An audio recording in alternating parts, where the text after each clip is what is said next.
Right, so as everybody in the country probably knows by now, Kia is getting a Ute, and whilst it may not necessarily be as exciting to everybody as the car manufacturer might like to think it is, I'm personally excited about it. And here's why. So the first thing that I'm really interested to see how it plays out is how the release actually matches the hype that they've been building with this campaign. Now, historically, the Kia brand, particularly in recent times, is highly regarded both in terms of the value for money they provide, but also the way that they look after their customers post-sale. Now, 20 years ago, that wasn't the case. They were cheap cars that weren't terribly reliable, and they weren't highly supported by terms of purchasing decisions, but they turned that around over the last 20 years to the point where some of their vehicles are sort of the leading vehicle in their particular category. So the fact that they're about to release a vehicle into a category that they haven't been in previously is going to be very interesting to see whether or not it actually meets the expectations that are being built by this particular hype campaign.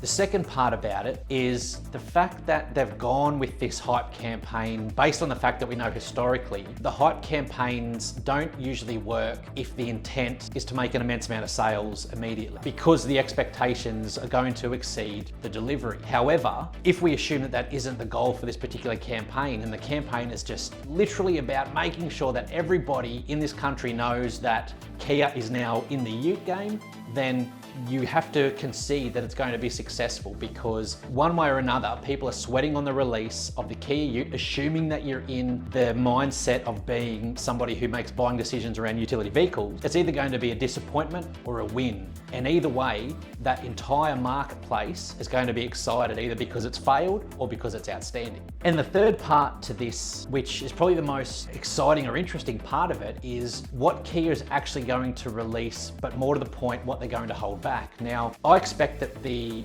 Kia Ute is going to be a low pass in terms of the marketplace reaction. And that's because if they go in too hard with too much value, it runs the risk of being undervalued because of the amount of expectation and hype that's being created. They can't go in with something that is essentially a disappointment, because that's just going to turn people off and do an immense amount of damage for years to come. So with that in mind, I'm expecting that they're going to release something that's pretty good and is good enough not to hurt the company, but as something that people can potentially experiment with, see some value in it with a view to build on it over the course of the next 5 years and turn it into something that people are truly excited about based on user experience and reviews rather than hype. I must admit that I'm not particularly into the automotive industry that heavily, but the reason why I'm so fascinated by how the Kia Ute release plays out over the course of the next 12 months to 2 years is kind of based on the fact that Mercedes tried something similar a few years ago, though with a much more understated approach, almost relying on the brand itself to do the job, which clearly it hasn't.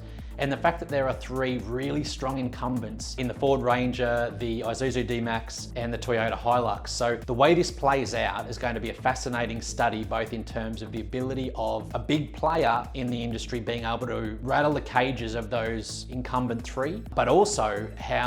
what sort of effect this particular marketing campaign is going to have on their overall success over the course of the next 5 years. Thank you for watching. Please subscribe to our social media channels for more marketing tips and observation.